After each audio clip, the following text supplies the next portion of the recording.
tribunal, estuvimos allá, hicieron lo imposible para que no llegaran a la etapa del juicio.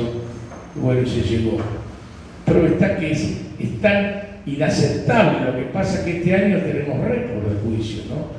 Es decir, la resistencia que ha habido en estos 6 años fue impresionante, pero se va quebrando. Y además se va quebrando también por la presión internacional, porque esta conducta del gobierno argentino la jerarquiza.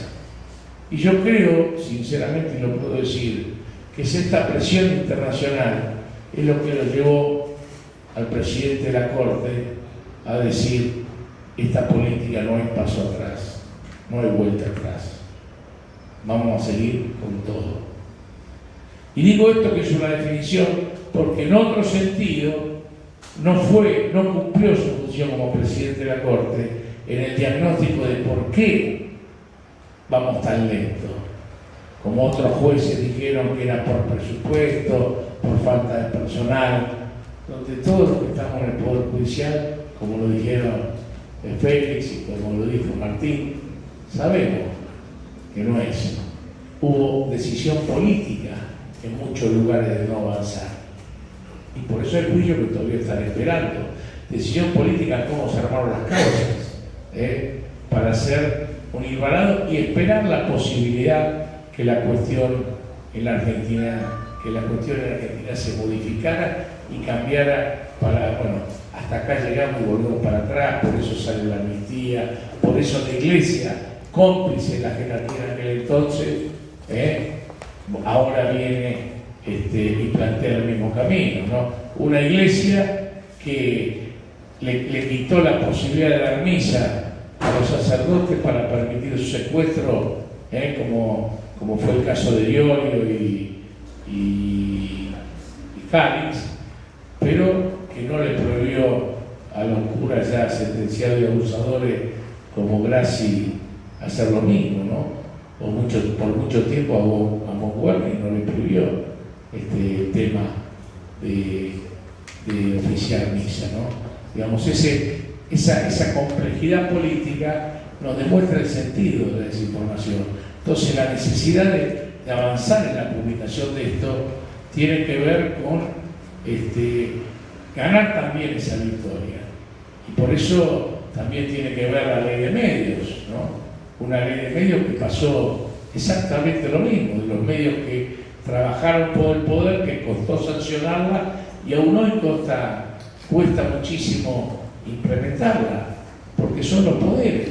Porque la ley de medios, si bien hubo una resistencia increíble de los sindicatos del sector, de las radios comunitarias y todo, jamás esa fuerza acumulada hubiera permitido avanzar con la ley si no hubo la voluntad política que tuvo la presidenta Cristina Fernández de decir: vamos adelante y vamos con todo.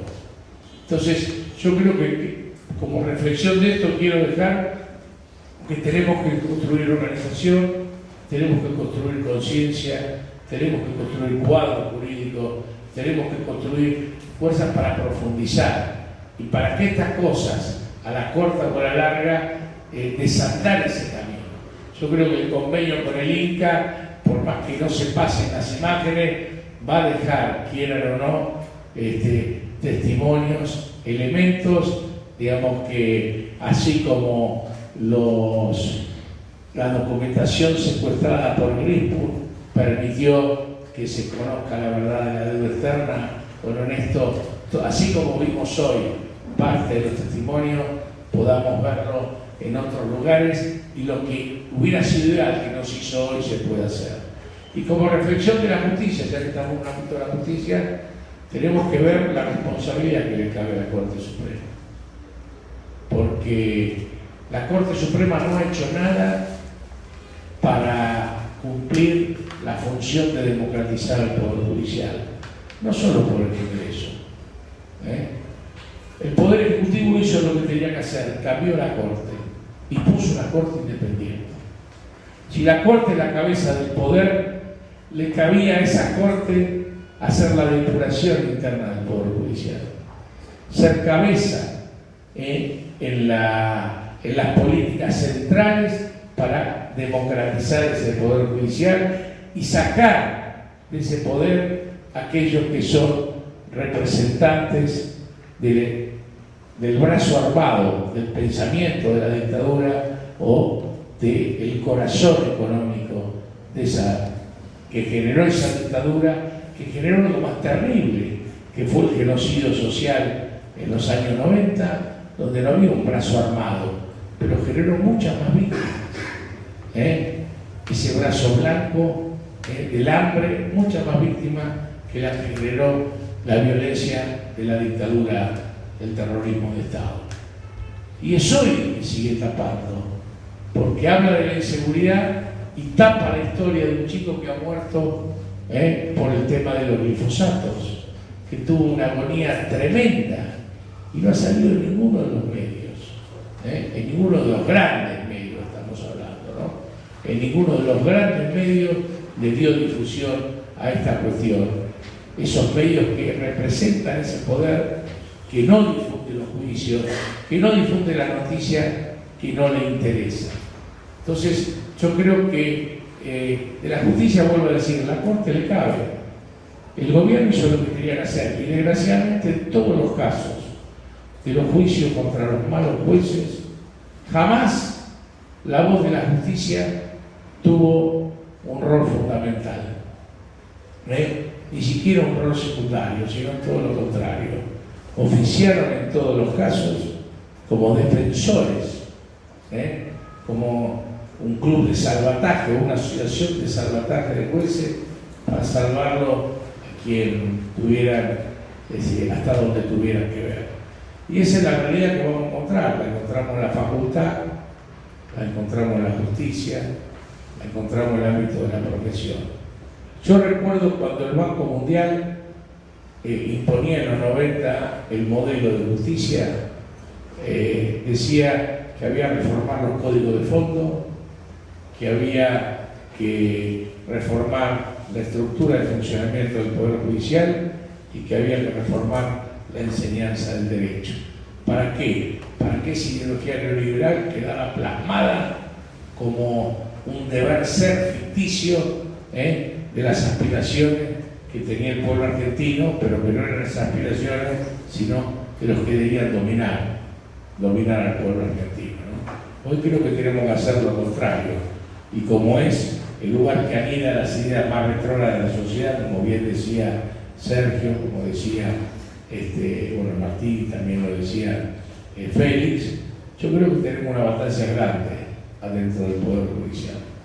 No solo garantizar con el conjunto del pueblo que estos juicios sigan adelante y que se conozca la realidad de esto, sino fundamentalmente transformar esa justicia para que los jueces se parezcan a los jueces, o más aún, que se parezcan a los pueblos, ¿no? Y si los jueces se parecen a nuestro pueblo, creo que vamos a tener más sensibilidad, vamos a tener muchas más cosas, ¿no? Perón decía ya por el 46 que los jueces más importantes que el conocimiento del derecho, y no es que no sea importante, tenían que tener corazón, porque había muchas situaciones que no se resolvían con la letra fría de la ley, sino se resolvían con el corazón. Y será por eso que la imagen de la justicia justicialista, de la justicia del peronismo, era una figura con los ojos sin vendas. Está en los billetes todavía de 1 o 2 pesos de aquel entonces aparece. ¿Por qué? Porque es mentira que somos todos iguales ante la ley. La justicia siempre hace diferencia. Y en toda esta última década hizo diferencia a favor de los poderosos. Y la justicia debe servir para garantizar los derechos individuales y sociales de todos los argentinos. Y para eso debe saber, debe ver a la cara a los que vienen para saber con el corazón dónde está la verdad y fallar en consecuencia. Así que yo digo esto, pero abono todo lo que se dijo acá, que me parece que profundísimo, y los felicito a los compañeros de Norberto Centeno por esta iniciativa que me pareció a mí bastante original, bastante creativa y bueno, espero que como a nosotros les haya gustado todo lo que tuvieron.